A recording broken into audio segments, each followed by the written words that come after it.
কি লাগবে দিদি তাড়াতাড়ি করে বলো। টমেটো, আলু, পেঁয়াজ, ফুলকপি যা লাগবে বলো। रुको जरा। না, কি লাগবে? কিছু লাগবে না।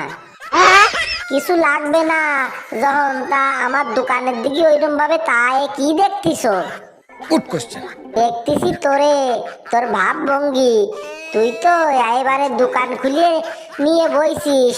তা কি কাস্টমার টাস্টমার আসে, বেচা কিনা হয়? अरे कहना क्या चाहते हो? তা বেচা কিনা হবে না? দোকান দিছি কি খালি খালি রূপ দেখানির জন্য? ঠিক বলেছো। দেহাতিও তো পারিস, সুন্দর আছিস, রাঙা চামড়া আছে, দেহাবি তার আটক কি? সবাই কি তোর মতো ক্যারেক্টারলেস ভাবিস নাকি? সঠিক বলেছেন, আপনার বুদ্ধি ভালো। ও, তুই হলো ধোয়া তুলসী পাতা। কার সাথে কি করিস আমি যেন জানি না। তুই হলো ডাক্তারের সাথে গুটুর মুটুর করিস।